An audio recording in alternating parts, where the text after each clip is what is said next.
Welcome back to the Word on Fire show. I'm Matthew Petrusik, Senior Director of the Word on Fire Institute and the host of the Word on Fire show.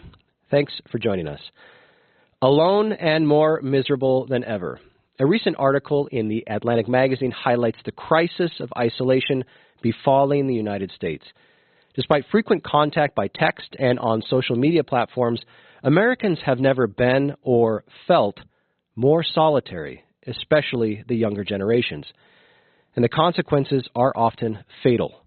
Loneliness is a major cause of the recent spikes in depression, anxiety, and suicide, which are at unprecedented levels. Smartphones are often identified as the culprit, but the source of the problem runs much, much deeper. The fracturing of the relationships that once embedded us in thick concentric circles of family and friends and a larger community can also be traced to a fundamental misunderstanding of individualism and what it truly means to be a fully flourishing human person. Today, to discuss the loss of our social bonds and how Catholic thought can help heal and reunite us, is Bishop Robert Barron.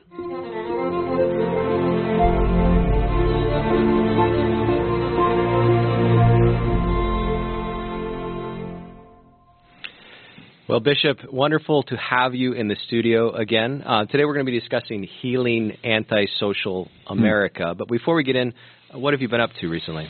Oh, a few different things. I was overseas, and then I came back from that trip, and I stayed in Washington for a couple of days because the USCCB has meetings in March if you're a committee chair. And one thing I did there was we filmed the first of these roundtables on mental health. So we're having a whole initiative around this question of why are so many young people experiencing depression, anxiety, suicidal tendencies. So we recorded the first of these. I was on with two psychologists, and the idea is to bring pastoral voices, bishops, and the mental health professionals into conversation. Just did that. Then a couple of days ago, I was here in my diocese in a beautiful church and installed three young guys as lectors. So it's one of the offices as they make their way toward the priesthood. So that was a great joy. Well, your work in Washington, D.C. is certainly applicable to what we're talking about today. Yeah, quite right. There's a lot of our conversation is going to be based on an article that recently appeared in The Atlantic called Why Americans Suddenly Stopped Hanging Out by Derek Thompson. And in the article, he offers some very startling statistics about just how isolated we have become across all demographics. And we'll look at some of those stats in a moment. But the first question to ask, Bishop, I think, just to sort of establish the arena is, well, why should anyone care about individuals increasingly choosing to become solitary in the first place? Because presumably no one's forcing anyone into their bedrooms to scroll catatonically on their phone in the dark. So one sort of first critique may be, well, why don't we just let people do what they want to do? You do you, and I'll do me. Yeah, I'm not going to force anybody, but I can observe that something runs counter to human nature. So a basic instinct of Catholic social teaching is that we're social animals. That goes back to Aristotle, but was picked up certainly by the church and has strong biblical roots too. So that by our nature we seek companionship, we seek communion. And so if something is driving us into isolation, that's finally going to run up against the basic instincts of our nature, which in turn is going to give rise to all kinds of psychological suffering. So I would say we take Catholic social doctrine seriously, and that we're political animals. I go back to my years of studying Aristotle. The zoon politikon is one way Aristotle characterized the political animal. But the other one, he says zoon logikon. We say the rational animal, but logikon means, logos is tongue, an animal that speaks, right? So that speech, which takes place indeed in a political framework, that's where we speak to each other in this persuasive way. It's very important to know that about our nature, that we're designed for communication. We're designed to reach out to others, right? So whatever is isolating us and limiting our capacity for that connection, that's ultimately dangerous to us. That's a fantastic bridge to my next question here.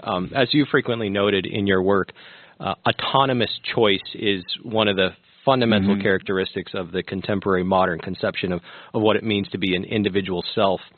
And perhaps this is not the case anymore, but historically speaking, individualism has been lionized in American culture. We can think of quintessentially American thinkers like Ralph Waldo Emerson and Henry David Thoreau as both embodying and promoting the kind of radical individualism that says, well, I'm going to set myself apart both mentally and physically from the group. And we also tend to prioritize economic opportunity over being and staying with family. So how does this conception, this historic conception of individuality, especially in a U.S. context, compare with a Catholic conception of what it means to be an individual? Yeah, it's a rich and complex question. We could do a semester course just on that. You know, there's a play. I go back here to Paul Tillich, the theologian, who said one of the basic ontological polarities, that's the way he put it, is between individualization and participation. So there's a natural tension, if you want, between I'm me, my life, my choices, on my own, don't tell me what to do. Fine, that's legitimate. But that's in creative tension with participation, which means I belong to something bigger than myself. I belong to a family, to a community, to a society, to a religion. And on Tillich's reading, those two are in a creative and healthy tension, never resolved, this side of the eschaton. And I think that's a fair way to talk, too, in terms of Catholic social teaching. We're not talking about some communitarianism that just negates the individual. Well, no. I go right back. I preached on this not long ago, that wonderful passage from Ezekiel. So we're talking, 6th century BC. When Ezekiel says, if you sin, well, then you're responsible, not your children. If your father sinned, that's his responsibility. It doesn't come to you. And we might say, well, of course. But that was a major breakthrough in consciousness. It's Karl Jasper's axial period, right? That around the same time when the Greek philosophers, when Socrates and company are emerging, so there's this breakthrough in the Israelite prophetic consciousness that we're not just members of a community. We also stand on our own. So that's the tension you want to respect. Catholic social teaching certainly holds to the primacy and the dignity of the individual, and that we do have a distinctive profile. When I can say, no, that's my choice, and that's something I decided to do morally, and I bear responsibility for it. Great. But that individual is not the sort of modern individual, sheerly autonomous and self-reliant and all that. No, the individual now belongs in dialogue with something that he participates in. So I would see that's the healthy tension we want.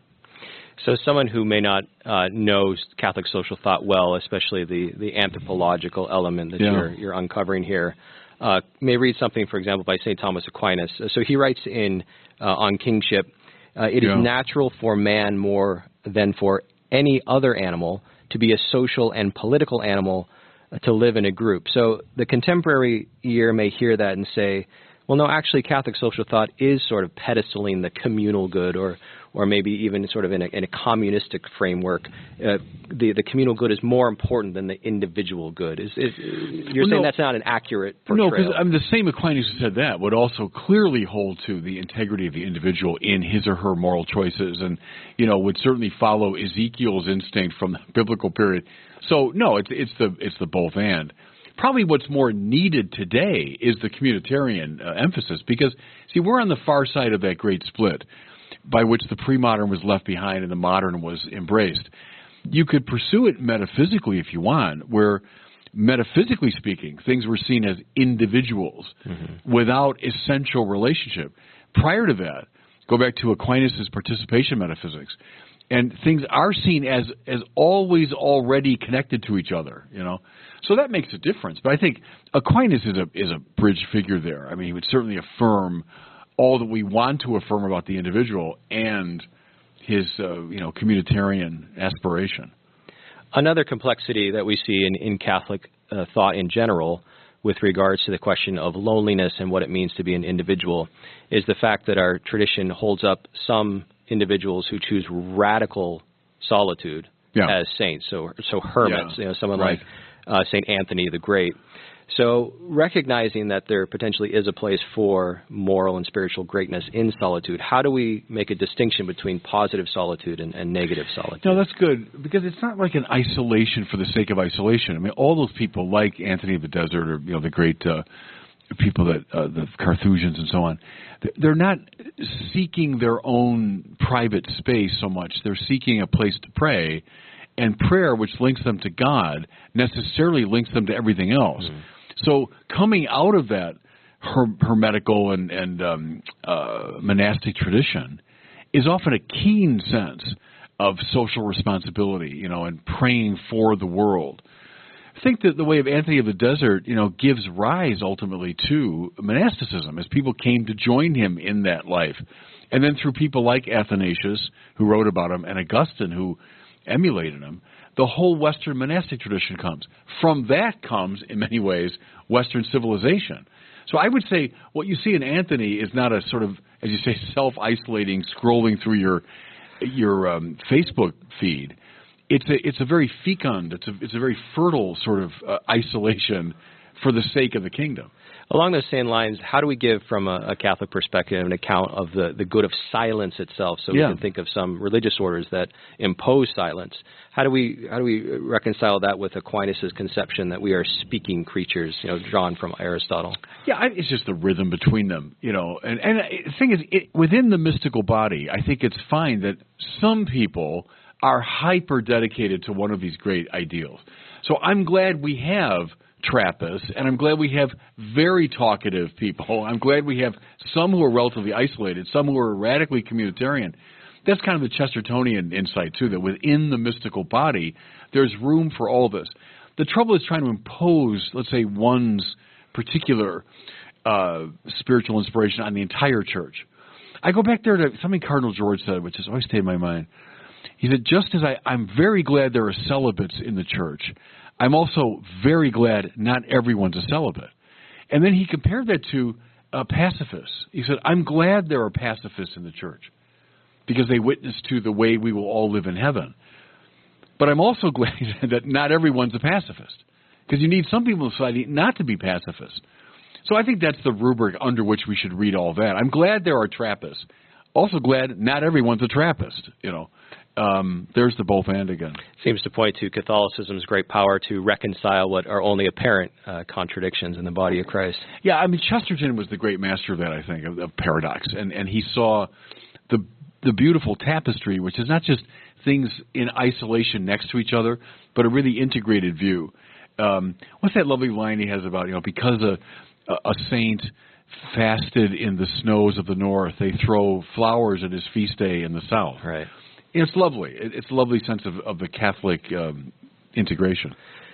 What's within Catholic thought so important about physical contact, being in physical, we can even say incarnational community with each other? Well, that's the answer, right? It's very important, isn't it? Because what these machines have done to us, and we're all addicted to them. They were designed to be addictive, right. And we're all addicted to them. And screens serve a purpose. Look, we're on a screen right now, so I get it. I mean, it can be used very well, but it does distance you. And, right, we're embodied spirits. We're not just spirits. We're not just bodies. We're embodied spirits. And the body is the vehicle by which you come to know me and I come to know you. So right now you're hearing me speak and you're looking at me and you're watching gesture and so on. And we know this psychologically. People die from lack of physical contact. So I think that's a deeply Catholic sensibility, and the screen culture is dangerous from that standpoint. I quite agree with that. That's why we have to limit screen time.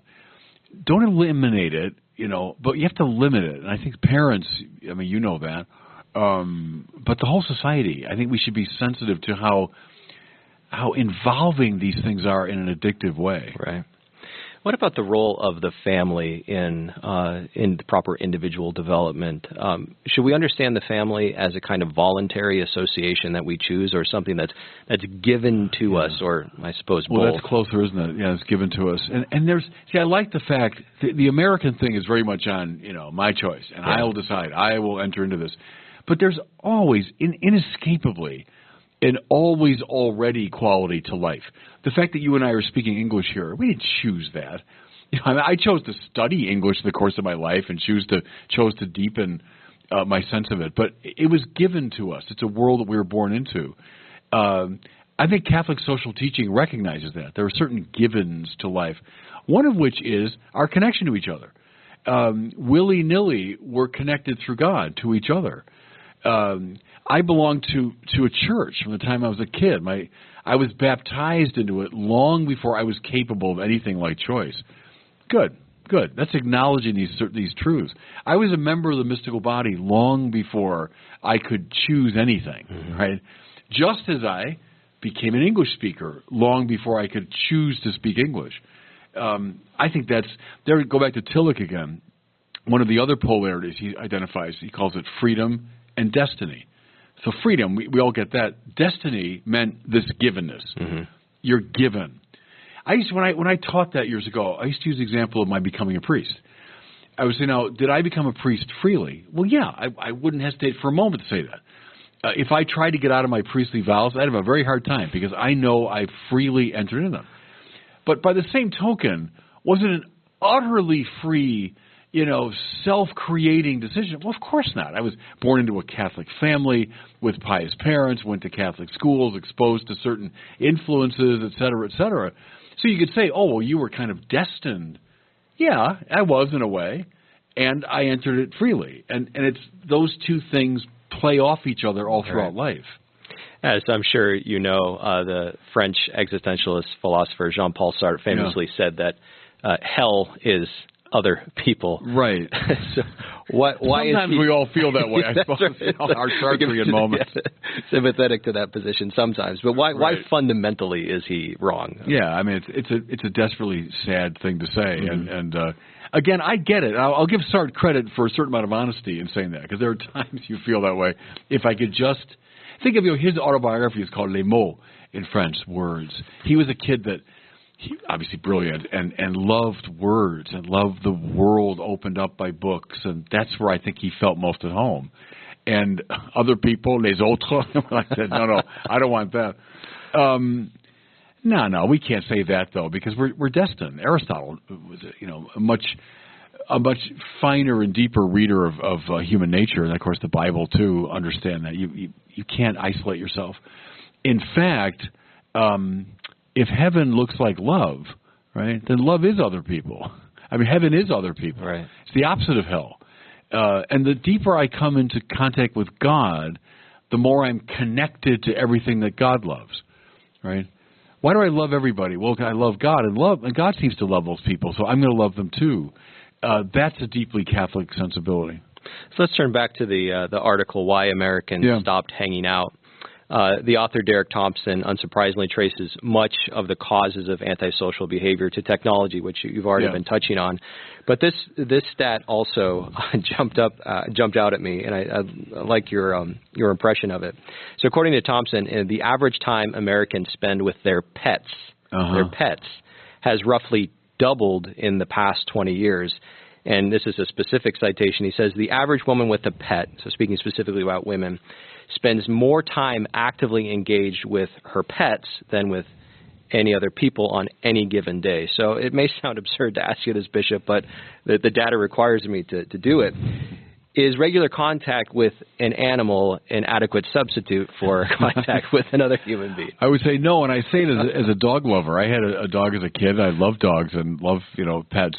But right, if we're the logical animal, the animal that speaks, that's where we have our that's where the contact is made. I mean, you can speak to a dog, but it's rather limited. No, it's Thomas More's line from Man for All Seasons, to serve God wittily in the tangle of our minds. And when you engage with somebody else, there's a deep satisfaction that comes from that, and the connection of the heart. Cor ad cor loquitur, Newman's famous motto. But that's important, isn't it? That heart speaks to heart. So no, you're not going to find satisfaction with a dog or with your computer screen. You can only find it really in friendly conversation with another. That's not just like an information gathering exercise. It's a soul enhancing exercise when you sit down and really engage somebody in conversation. And again, that's a lost art. I'm afraid. I don't want to be picking on the young people, but when you're raised on these stupid machines, you lose that capacity, right? Even to pick up the social cues or how to engage in a conversation, how to start a conversation, the sheer pleasure and joy of following another as you're both seeking for the truth. If something's just kind of given to you on that screen and you just sort of are scrolling through it, you're not conversing. Now, can these machines be a means to cultivate conversation? Yeah, they can. They can. Trouble there, I think, is they often turn mean. What people are able to do in these comm boxes is just share invective, But the art of conversation, I think for parents to teach their kids how to do that, for teachers to teach their students, here's how you converse with somebody, Here's how you make an argument even. I've talked about that. I think it's lost art. We know how to hurl invective at each other and hurl insults and one-liners and TikTok little things, but how do you actually make an argument and present your case for something? So I think that's a very important theme, conversation among friends. The great tradition has recognized that as key to our flourishing. There's also the question of nonverbal communication as well. One thing that screens have done has taken away our capacity to look at each other in the eye for a sustained period of time. And that's a subtle business, isn't it? It's a subtle game. And it is a game. The way you learn how to play basketball or how to play chess or something, it's a game with a lot of kind of undefinable elements and more intuitive. But you're right. How do you pick up on cues and the psychology of someone? How do you know, okay, I've just hurt his feelings in saying that, and likely we're going to get derailed now because he's going to get defensive, or that sort of delicious moment when you realize I'm not trying to impress someone. We're actually looking for the truth together, and we're actually making progress, like we're climbing the mountain toward the truth together. That happens in the best conversations, as it does in the best games, right? When you're playing the game and you're not so preoccupied with my own ego accomplishment, but just the joy of the game, right? Those are the best moments in life in some ways. And if we lose that in our conversational capacity, that's a tragedy. So here are some statistics I think are important to get on the table to emphasize some of the points you've been making. So according to a recent national poll, Americans on average spend 4 hours and 37 minutes per day on their smartphone, and that for Gen Z, so for those born after 1997, that goes up to, this is average per day, 6 hours and 5 minutes. So there's one way we can look at technology and say, well, all technology is sort of morally neutral by definition. It can be used for good, it can be used for ill. But is there something unique about the smartphone that requires extra attention? Yeah, it's addictive, and you can see it there, can't you, in those stats? I think, too, here of Gene Twenge, the psychologist from San Diego, who has said there's a tight correlation between screen time and depression. The higher the screen time, the deeper the depression. And I think that's right. It strikes me as right. Even I'll confess it, I get drawn into these things too. They're designed that way, and you end up. What are you looking at? 98% of it is a waste of time, but you're looking at it. No, I think it's very dangerous, and that's why parents especially ought to be, I think, hyper careful about how kids have access to these machines. In a way, with all these things though, it's a bit like you're shaking your fist at the blue sky because. What are we going to do? I mean, they're there, like it or not, and kids who were raised on them, they're not going to heroically eschew them and go off into the desert, and they won't. So I don't know. I don't have a good answer to that. It's like any technology. I remember when I was in Rome years ago, we had a conference on all this stuff, and a Polish bishop got up and said, my grandmother used to say, this is like back in 10 or something, that the telephone was a very inelegant form of conversation. And he said, well, of course it is. And his grandmother knew that. It wasn't like having a high-level conversation. But what are we going to do? We're not going to say, well, let's get rid of telephones. So I do wrestle with that. And look, we're using it now. I use it in my ministry. So I don't think it's all bad by any means. It can and should be used. And look, at some of these, maybe they're better, these long-form kind of podcasts where people listen for hours to, fairly high-level conversation. Fair enough. How's that different than Illinois farmers standing out in the fields listening to Lincoln and Douglas debate, in 1858? I don't know, maybe it's not that much difference. So it's got to be monitored. We can't just bury our heads in the sand. We can't say, make this go away. But I guess to subordinate it to these great moral ends. So what would you say, and we'll move to a conclusion soon after this, but what would you say to those who look at Word on Fire, the ministry, the commitment we have to, a commitment to new media, and say, well, we're actually just feeding the beast. We're contributing to individuals' addictions to their phones by providing so much content that's meant to be consumed on smart devices. Yeah, I mean, I guess I would say, in light of all that we've pointed out, yes, it's a danger. I'll admit that. But at the same time, these things can be used for the good, and I think ours, please God, is that. So, it's a both and. I don't think there's a super easy demarcation we can make. But yeah, I'd like people to, especially young people, learn how to play like outside, basketball and football. And it's more than just getting your body involved. It's all the social cues thing. I think of all the ways as a kid I learned about human nature by playing basketball with people and playing tennis and football with them. So I would encourage them, use some screen time. One thing we've done, this is in the new program for priestly formation, we have the propedeutic year, so-called, which is like a novitiate year. So anyone approaching the priesthood. And one of the features of the propedeutic year is fasting from social media. So in some cases, they actually take the phones away from students. Other ways, they limit them. But here's what I find interesting. To a person, I was just talking to the rector the other day about this. To a person, the kids like it. They say that's what was most important about the propedeutic year, that we were fasting from social media. So, a fast might be in service of a more careful, balanced usage. So I fast for a time that I might learn, okay, there's a balanced way to do this. That's what I'd want, I think.